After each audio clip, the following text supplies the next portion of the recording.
It is already beginning of June. I can't believe how fast time goes. A year ago, about at this time, we started to dedicate majority of our time to build our own home. First, we got our trailer camper. We moved it into the property, and after we fixed it, we moved into the camper and started with the foundation. Now, we are at the plumbing phase.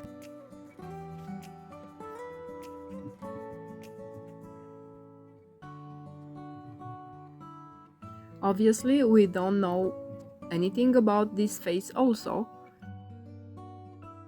We designed and built the house as we go, and we tried to keep everything in a single interior wall, which we succeeded. We are having two stacked bathrooms and a kitchen connected by the same wall. The washer and dryer are in the bathroom downstairs because we wanted to have the least amount of doors in the first floor, which are the bathroom door and the pantry. The main drain line is 3-inch pipe, and we have to have a 1/4 inch per feet and drop.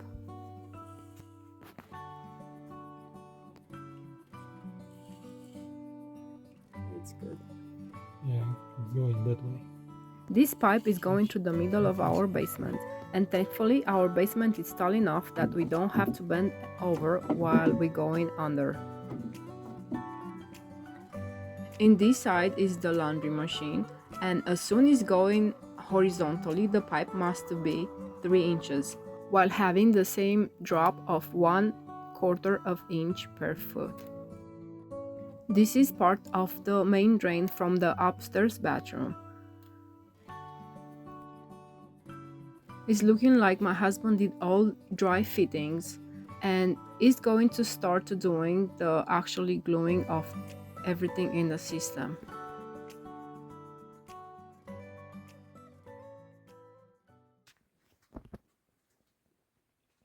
So what I did, I installed all the pipes all the way up to the next floor too. So in all the house, anything but the bathtub. And then I'm marking every pipe. This is dry fitting. I didn't glue it yet. I want to see exactly how works and if has the angle. That way the water can flow. And now I'm gonna mark at least for the glue to go in, and then I mark exactly the position of the pipe. That way it will be easy. And I will remove it piece by piece, section by section, and I'm gonna install it. And I will have to actually use some hooks. And as soon as I'm done with this, I'm gonna go upstairs. I have this is for cleaning, but actually it can be used in case that we need for extra for the water softener, a pipe to go in. And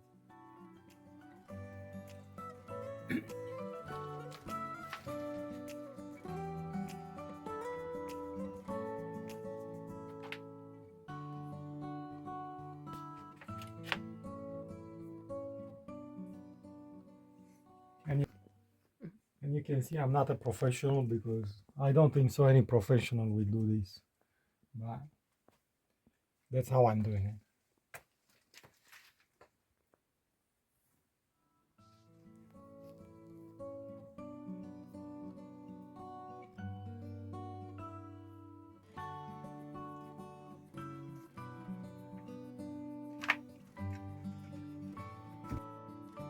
The first floor systems have been glued already in the basement. The second floor systems have been glued, and now is the moment where my husband is joining them together.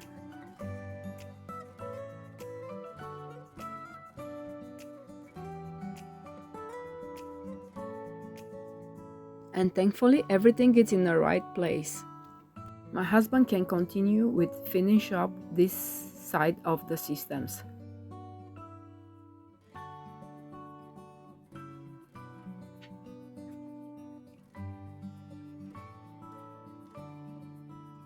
For the entire house systems, we are using air admittance valves. That means we are not gonna have any penetrations to the roof. We are gonna have only a single vent to outside through one of the sides of the house.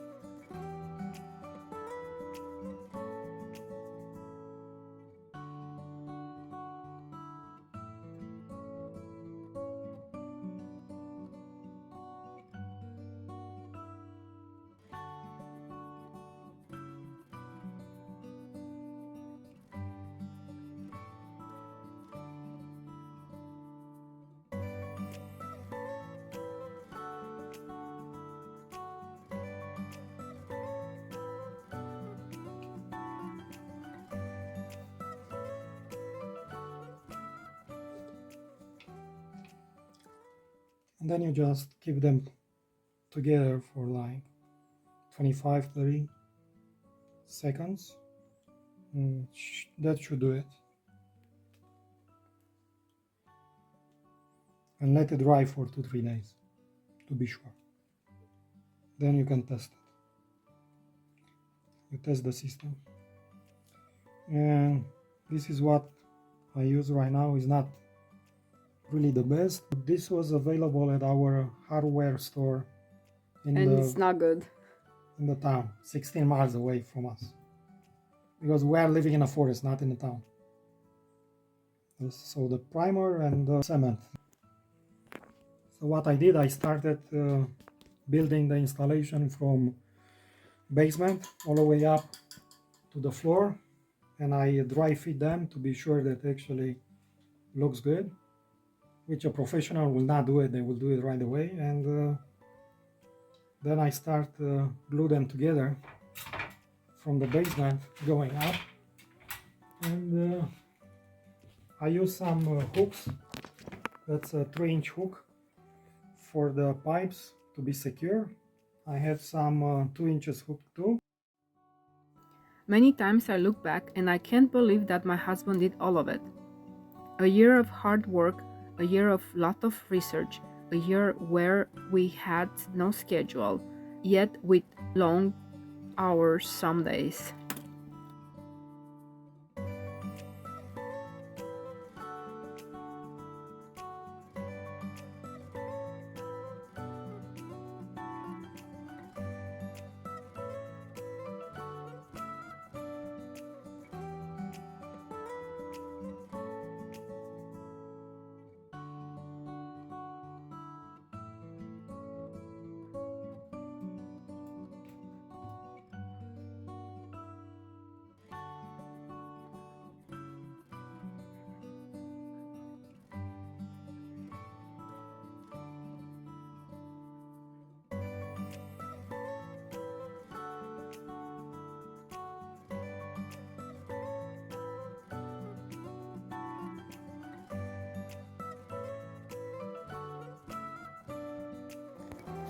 So right over there, it's a big bear, and now he's running.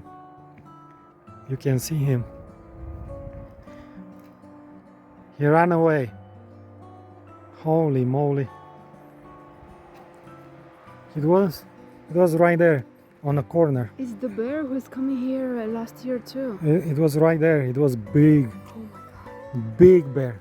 Oh my god. Did you tape it? Little bit, not really. Oh my Where is your bear spray? I don't have it. The bear was here and he was looking through the chicken scrap. We got some chicken poop from the neighbors, and that's where the bear was digging. We're trying to make it compost. That's why we brought it here, to have it for the garden next year. Exciting, and I don't know. What do you think? It's nice to see it. Yeah. Now I can tell you, I saw just a big black thing. And I was like, what's that? And then oh, it's a bear. It's a bear, yeah. It was big.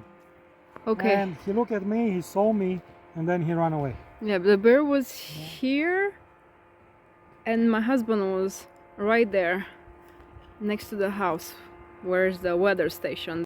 I'm just sorry that I missed seeing the bear. Well, I'm sure I will one day.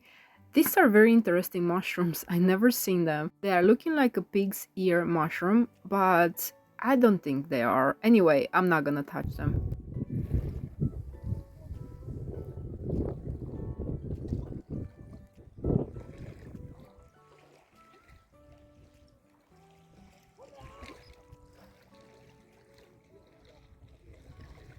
There is no need to explain what's going on here, I'm sure.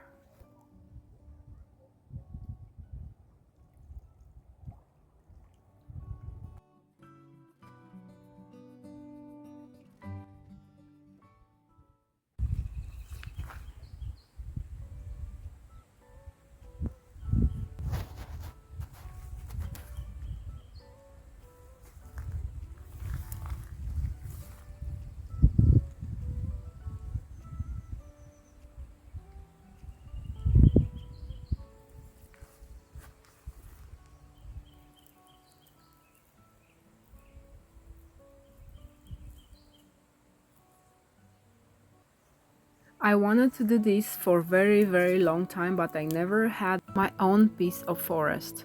Now is the time, and I almost missed it. Thankfully, a friend of ours suggested that I should do it, and yes, I did.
These are Colorado blue spruce.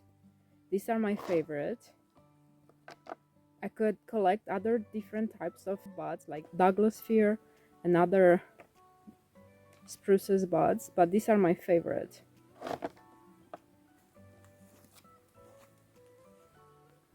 And what I'm gonna do with them, I already washed them and I dried them with towels. And what I'm gonna do, I'm gonna use a cold method of preserving them with honey. If you want to do the boiling method, it's going to be like making maple syrup. You're gonna have, let's say, for a gallon bag of spruce trees, you're gonna put them in a whole pot of water. You're gonna boil them down for 10 minutes, and then you're gonna steep them covered overnight. The next day, you'll have to strain them, take like 10 cups of this tea, and add 5 cups of sugar, and bring them to a boil and let them boil till they get to like a quarter or less, because they're gonna be like a syrup, like you're making maple syrup. And put them in sterilized jars, and that will be it. But I don't like that method because that's gonna kill the vitamins these spruces have. The boiling method, it's killing everything in it, and it's just gonna live with the flavor, but they're not gonna have the benefits, in my opinion. Other people like it that way, but I like them to be fresh, and I like them in the cold method with honey. Honey, it's antibacterial too, and then it's going to help preserve the vitamins of these spruces. I'm going to layer them with the honey in the jar, and when I'm done with this layering, I'm going to remove the bubbles, making sure there are no bubbles in the jar. I'm gonna close them tightly, and then I'm gonna let it sit for a month in the dark, cool place, which could be our basement, or a different room, or in the refrigerator if you have space, which I don't. And after a month you strain them and cover them up, and that's it. You use them as a tea or just take them by the spoonful if you like to. You can have it as a helping on your treatment. If you get sick, you may have a treatment from your doctor, or you can just enjoy it with the tea even if you're not sick. You don't have to be sick to enjoy it. My grandmother used to do this recipe, and according to her, this is good for anything related to cold and flu, even bronchitis. Right now it's 7 p.m. and there are about 70 degrees outside. It's a wonderful weather. We had some rainy days, but I don't mind because the air was super fresh. I collected these along the road for us because our road is not really used, and I know they're clean and the oxygen is good. Um, the forest is so dark, I don't really have the green spruce trees in my property because they're already tall. I like to collect my plants in the morning because in the morning they have all the energy stored in their buds. By the nightfall, energy goes back to the roots, and then the plants are not so potent. The best time to collect them is in the morning and a cool day. And that's what it was in the morning. It was perfect day. I got pretty lucky. I think that's enough.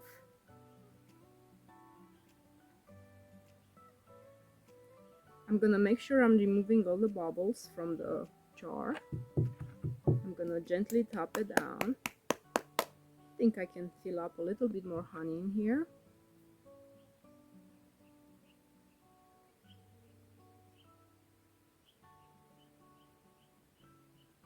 During the days, the next days, I'm gonna collect more, but I didn't want to collect all the buds from few trees. I want to go around and get other buds because I don't want to take the tip.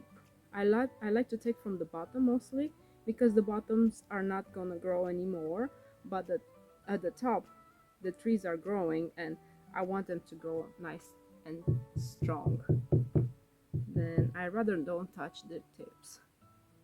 Or I don't take everything anyway. I just take here and there a few of them from each trees. I'm not gonna just attack one tree and then use it all for myself. I think I got it right. A bubble is emerging right now. Looks good. Because I don't have really tight jars. Well, I do, but not handy right now. I'm just gonna put some cling wrap just to make sure the jars are nice covered, tight covered. I'm just gonna have to put a little bit of cling wrap, double-sided, and that's it. They're ready to go in the dark place. And daily I'm gonna shake it off for about a month. After a month, I'm gonna strain it and put it in sterilized jars, and they're gonna be ready. I have more left over, and I made another jar earlier. I'm gonna make some more, and then I'm gonna try to give them to the neighbors too.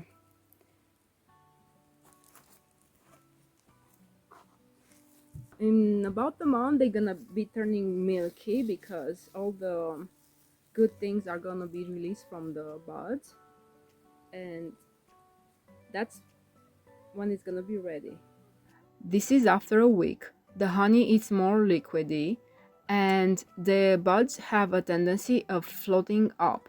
Once a day I turn the jars upside down and shake it off a little.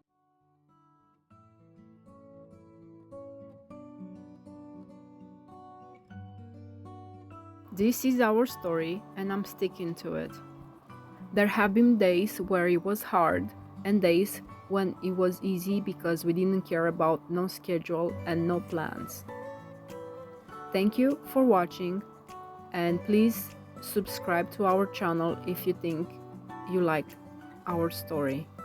It is more to come anyway.